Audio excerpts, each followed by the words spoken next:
en las auditorías electrónicas lo que vamos a encontrar es que lo primero que lo que va a llegar es un correo electrónico donde te van a indicar que te metas al buzón, y en el buzón pues vamos a encontrar entonces ahí la notificación de ese hecho, de ese elemento que vamos a necesitar comprobar. Entonces sabemos que una vez que nos llega este correo para entrar al buzón tributario, tenemos básicamente 3 días para entrar. Y bueno, si entras desde el día 1, pues desde el día 1 te notificas.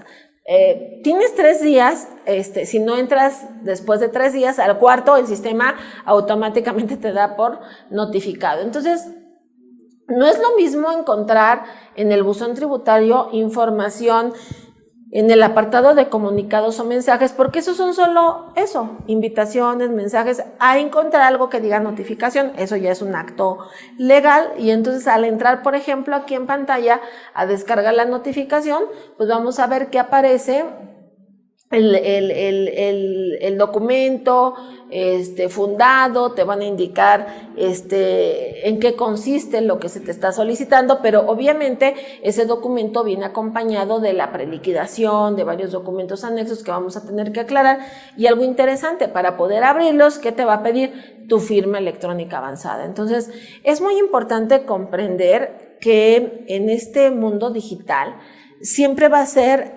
indispensable conocer al autor y al remitente de los documentos. No importa si se llama trámite, requerimiento, siempre es importante conocer al autor y al remitente. Por eso no es lo mismo firmar con contraseñas a firmar con la firma electrónica avanzada. Para documentos importantes, por ejemplo, un trámite de devolución, en este caso una notificación oficial, vamos a ver que por eso la página del SAT o el buzón tributario más bien ya solicita las fieles, ¿no? Para acceder. ¿Por qué? Porque tiene que haber certeza de que el documento le está llegando realmente a la persona interesada. Y en este caso lo que vamos a ver es que, bueno, está la resolución provisional, vienen algunos anexos con información, incluso vemos que ya aparece la línea de captura. Entonces, lo que tú tienes que hacer una vez que recibas esta preliquidación, que una aclaración también importante, no todas las preliquidaciones vienen con importes a pagar. Hay preliquidaciones que nada más es una aclaración, o sea, ¿sabes qué? No hay importe a pagar, o sea, es un 0, pero sí es importante que me aclares, por ejemplo, por qué la DIOT no coincide con tal o cual cosa, o la declaración que no presentaste, o alguna cosa de tu dictamen, y ahí no hay impuestos a cargo, nada más es que aclares el por qué la información no es consistente. Entonces aquí lo que vemos es que una vez que pues, ya abrimos los documentos, pues tenemos que aportar pruebas para aclarar la revisión electrónica, y ahí es donde viene lo interesante. Por ejemplo, en este ejercicio, si ves, la misma, el contribuyente por ahí pues tiene varias órdenes, ¿no? Varias solicitudes, entonces tenemos que seleccionar el número del requerimiento de orden que queremos aclarar para que entonces se nos despliegue un apartado, una página, una carpeta que se denomina enviados al contribuyente, donde vamos a tener que bajar el acto administrativo, digo, ahí viene el contenido de lo que se te está solicitando, y después a través de esa aplicación, ahí en documentos, vamos a poder abrir un explorador para entonces subir los archivos que aclaran el oficio o el documento que ahí nos está solicitando información. Y aquí es donde creo que va a comenzar nuestra aventura, porque el hacer esto es todo un arte. ¿Por qué? Porque depende de lo que te estén preguntando, pues esa es la parte difícil. ¿Qué documentos o qué archivos te voy a mandar de tal forma que cuando tú los abras, al verlos, te contestes o te aclaren lo que me estás preguntando? Entonces, es ponerte en el lugar del otro, es pensar como el abogado del diablo, es de pronto entender que la otra persona detrás del sitio web pues no te conoce, no sabe quién eres, no sabe cómo trabajas, no desconoce cómo llevas tu contabilidad, etcétera, pero al final lo único que va a ver es el archivo o los archivos que tú le adjuntes con información. Entonces, Esa es la parte delicada, porque para cada caso puede ser de que a lo mejor con un archivito la declaración se aclare y vamos a ver que hay casos donde no, vamos a tener que incorporar a lo mejor pólizas, registros, a lo mejor no sé, contratos, otro tipo de elementos adicionales, de tal forma que cuando la persona del otro lado, el auditor en este caso, los lea y los vea, pues pueda entender por qué la operación se registró así o porque a lo mejor la liquidación no es procedente, etcétera, etcétera. Y ese es lo que nos va a llevar ahora las siguientes 3 horas, entender cómo podemos materializar entonces las operaciones. Porque me llama la atención, una vez que nosotros aportamos documentos y le damos enviar, digo ya, enviamos los archivos, al final después dentro de ese mismo expediente, por eso es importante que lleves tú aquí el control con el folio administrativo, después lo que vamos a encontrar es que la autoridad te va a responder, ¿sí? Bueno, y te va a responder a través de un requerimiento, a veces te requiere información adicional o a lo mejor confirman la resolución o la liquidación, etcétera, pero dice, por ejemplo ahí, derivado de lo anterior y toda vez que ese contribuyente no desvirtuó los hechos e irregularidades antes señalados, esta autoridad fiscal procede a determinarle un crédito fiscal por un total de X, ¿no? Y ahí viene el desglose. Entonces ahí ya es un crédito firme, entonces ahí ya tenemos pues ya el término, un plazo contado, pues para defendernos, para pagarlo, no sé, darnos un pago en parcialidades, etcétera, etcétera. Y esa es la parte interesante, ¿no? Porque, pues, ¿qué te pueden cuestionar? Pues fue múltiples cosas. Aquí viene una lista de los principales rubros que a lo mejor podemos encontrar que sí se pueden solicitar en revisiones electrónicas, por ejemplo, la diferencia entre impuestos a cargo declarados contra lo efectivamente pagado, la omisión en retenciones y entero de ISR, la omisión de retenciones y entero de IVA. Acuérdense que por eso es muy delicado ahora el CFDI. Por ejemplo, si incluye una retención o dos, digo a lo mejor son las dos, ISR e IVA, y que se le ponga el 03 y el PUE, y no se pague dentro del mes. ¿Por qué? Porque, bueno, independientemente de la responsabilidad del emisor del comprobante, el receptor, ahora sí como pagador, tiene la obligación de retener y enterar. Y entonces, regreso a mi ejemplo, ¿no? Le pusimos a la facturita 03 y PUE, porque la regla 27144 dice que, bueno, si considero que me van a pagar antes del 17 del siguiente mes, pues le podemos poner la clave. Ok, sí, pero es que estamos hablando de que esa factura incluye retenciones. Yo diría, ahí mejor no apliques la regla. ¿Por qué? Porque más que tu responsabilidad de contribución al pagador, pues al tener ahí la retención implícita, pues el día 17 el SAT va a decir, pues yo quiero ver mi IVA, mi retención de IVA, mi retención de ISR, y esa sí se le va a exigir al retenedor. Pues es que dice 03 y pues no, pues es que no pagamos el recibo porque, o la factura, sí, bueno, acláramelo, pero pues en lo que lo aclaras, por eso me regreso acá a todo el proceso, en lo que lo aclaras, a lo mejor te bloquean sellos, ¿no? A lo mejor, si no lo aclaras adecuadamente, pues te determinan un crédito fiscal, etcétera. Por eso hay que analizar cada caso y dependiendo ese caso, pues vemos cómo es adecuado llenar el comprobante. ¿Por qué? Porque ahí, bueno, si sabemos, por ejemplo, en mi caso, que soy servicios profesionales, a lo mejor mi cliente me dice, ¿sabes qué, Penny? No te voy a poder pagar en este mes, ¿sabes qué? Entonces no le voy a poner 03 y PUE, porque no solamente es el riesgo de que se considera para mí como cobrada, sino el riesgo para ti como retenedor de tener que enterar esas retenciones contenidas en el documento, ¿no? Y que va a ser difícil para ti, para mí después estar aclarando por qué sí, por qué no.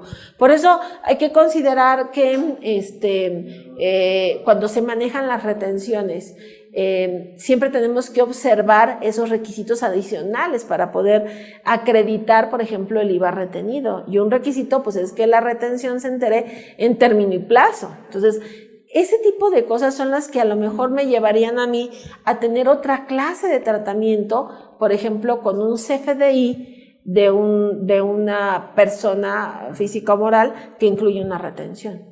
A lo mejor en otros casos sí te la juegas y pues ponle el 0.3 y el PUE y aplicamos la regla con la facilidad, sí, pero en otros casos no es que no lo puedas hacer, pero a lo mejor no sería tan conveniente. También existen otro de los rubros detectados, el acreditamiento indebido de pagos provisionales en la declaración anual. O sea, algo que vamos a ver a continuación es que la nueva declaración jala los pagos provisionales. Y de repente no es de que tú le pongas, pues pagos provisionales tanto, no, el sistema ya casi te prellena toda la declaración. Lo que tú le agregas ya son algunos datitos solamente porque casi todo ya está procesado. Dice, donativos también otorgados en exceso. Algo interesante y aquí, bueno, sí me gustaría a lo mejor dejar aquí una incógnita, es que, bueno, sabemos que tanto para persona física como para persona moral hay un tope en los donativos deducibles. Ojo, hay un tope. Pero jurídicamente no existe un ordenamiento que a mí me prohíba, por ejemplo, darle, no sé, todo mi dinero a una fundación. O sea, lo que quiero llegar es que de pronto hay casos, incluso en empresas, donde a lo mejor le hicieron donativos a una fundación, pero como está topado a su base acumulable, pues posiblemente de a lo mejor el 1,000,000 que donaron, pues solamente pueden deducir, no sé, a lo mejor hasta 70,000 pesos. La pregunta que a mí me surge aquí es por qué de pronto el SAT fiscaliza los donativos en exceso. Es decir, si hay empresas que llegan, o personas físicas también, que llegamos a donar arriba del tope establecido para deducción, como que lo ven un punto negativo. Yo entiendo que sí, la figura de la donación también es una figura como que tiene muchos controles antilavado. Y yo sé que es una medida de prevención para evitar el lavado de dinero a través de otras fuentes. Pero, ¿qué pasaría, por ejemplo, en el caso de que a lo mejor fuera legítimo? Y lo comento porque conozco empresas donde de pronto los directores, los socios son a lo mejor cristianos, y entonces en un cristiano pues la mentalidad de diezmar, es algo es una obligación muy presente, entonces, porque es una obligación con promesa. Entonces de pronto vemos empresarios cristianos que pues sí llegan a donar a fundaciones, a casas de hogar, y saben, ¿no?, que a lo mejor rebasa del límite, pero dicen, bueno, no me importa, o sea, lo que yo quiero es apoyar. Bueno, ese donativo que sobrepase, pues te lo van a preguntar. Entonces, esa es la parte aquí como interesante, ¿no? Que de pronto hay unos aspectos a lo mejor que no tienen nada que ver con el aspecto fiscal. ¿Por qué? Porque fiscalmente tú llenaste bien tu declaración, pero ¿por qué donaste más del tope? ¿No? Entonces, eso ya entramos entonces a otras materias, que es la materia del lavado de dinero. Por eso es muy importante ponerle ciertas etiquetas a las operaciones y dejar, pero bien registradito, no solamente el origen y el destino del recurso, sino bien documentado, aunque no fuera deducible. Ojo con eso, porque de pronto nos vemos que, pues como no es deducible, pues ahí hacemos nada más un registro y no, hace falta también un documento, aunque sabemos que no es un documento fiscal, aunque no es un documento con requisitos, pero sí contar como con controles, con evidencia del porqué de la salida. Porque si no puedes comprobar el porqué de la salida, al final le dejas un carácter de oculto a la operación, y ese es el elemento esencial para que se configure un delito de lavado de dinero. Entonces, eso es un aspecto que sí quería yo resaltar. Dice, determinación incorrecta del ajuste anual por inflación acumulable o deducible. Eso también me encanta porque en un curso que dimos de la balanza 13, les platiqué yo al final del curso cómo de pronto un contador que platicaba con el chamuco quería como ajustar la declaración anual, y pues para no andar inventando ingresos o inventando deducciones, pues le movió al cálculo del ajuste anual por inflación, ¿no? Entonces ahí movió el cálculo y bueno, dicen el ajuste, pues al final es un porcentaje. Sí, pero a ver, es bien simple. Para que te dé, por ejemplo, un ajuste anual por inflación deducible, pues obviamente tienes que tener cuentas por cobrar, saldo en bancos, deudores, etcétera. Y entonces, si nosotros revisamos tus balanzas de enero a diciembre, pues los saldos de esas cuentas pues no me dan la base para determinar el ajuste por inflación que tú estás sacando, ¿no? Digo, no es que te vayan a cachar de inmediato, pero pues al revisar ya la congruencia entre tus balanzas y la de creación, pues obviamente va a votar que no llegó a los saldos promedios que tú manifestaste. O dice ahí, deducción indebida de intereses pagados por créditos hipotecarios de más de una casa habitación. Ese también está interesante porque la autoridad tiene como la idea de que el contribuyente solo puede tener una casa habitación. Y las familias modernas ya no son tan funcionales. O sea, de pronto tenemos los ejemplos, por ejemplo, del papá, que pues sí tenía una familia y se divorcia y luego hace otra familia. Digo, sí ha de ser un infiernito para el pobre, no a lo mejor pagar 2 hipotecas, mantener 2 esposas, entonces sí lo veo así como que en el pecado llevan la penitencia, pero sí hay ejercicios así. Y de pronto, pues sí, como que la autoridad se le pregunta, oye, pero ¿dónde está la limitante en la ley de impuestos sobre la renta? Por ejemplo, que diga que solamente se pueden deducir los intereses hipotecarios de una casa o de una propiedad, porque no está como tal determinado. Y ese es un criterio interno del SAT. Pero bueno, ese es el tipo de los principales rubros que son objeto de revisión por parte del SAT. Y otro rubro también se va a poner muy de moda, sobre todo en 2019, pues es el tema de la subcontratación y la prestación de servicios. En algún curso de los que he estado dando en el interior del país, de repente se enfrascó ahí una discusión porque a veces en los diplomados que me toca impartir no solamente van contadores, sino que de pronto también van abogados. Entonces, en ese curso yo les mostré el portal de transparencia de las outsourcing y mi objetivo era que tuvieras evidencia de cómo solamente con los RFCs de los trabajadores, de la prestadora de servicio y del cliente de la prestadora de servicio, el portal arma toda la información de cumplimiento y la congruencia. ¿Por qué? Porque te muestra la congruencia entre el IVA de la factura, el IVA trasladado de la factura y el IVA que declaró la prestadora de servicio. Y ahí es donde empezamos a ver, no, pues a ver, nada más explícame cómo trasladaste de IVA a 400,000 pesos y nada más me pagaste 100, ¿no? Entonces, o ¿sabes qué? Fíjate que ahí vienen retenciones en los FDIs de nómina y las retenciones pues no las estás enterando, etcétera, ¿no? Y eso le llamamos modelos de riesgo. Entonces, cuando se empezó a manejar esta propuesta de que a la persona moral prestadora de servicio se le manejara una retención de impuestos de las dos, de ISR y de IVA.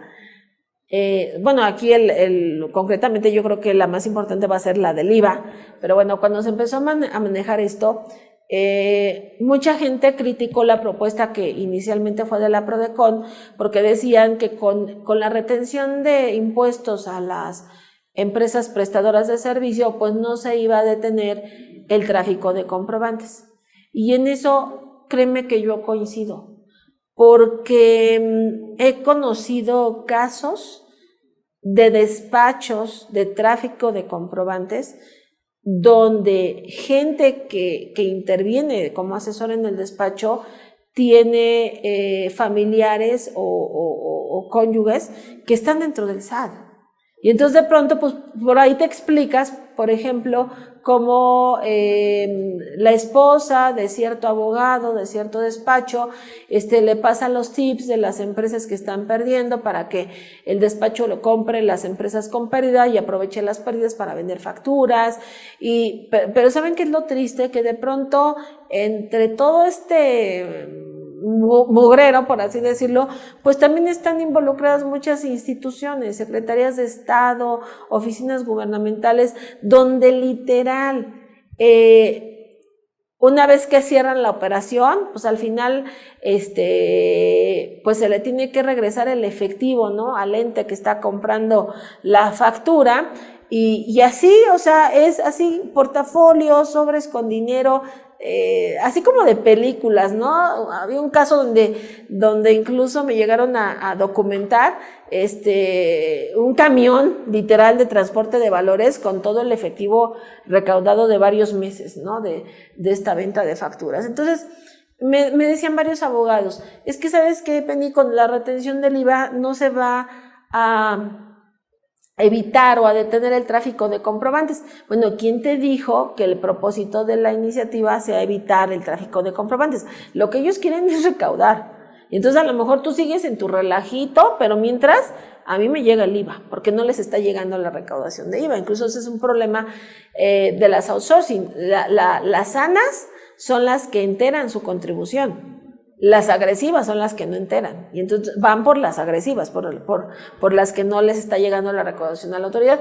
Por eso esta regla que estamos viendo en pantalla, la 33150, que por cierto es una regla muy larga, yo solamente les estoy poniendo un parrafito, porque es como la esencia de la regla, me establece algo bien interesante en materia de la prestación de servicios y la subcontratación.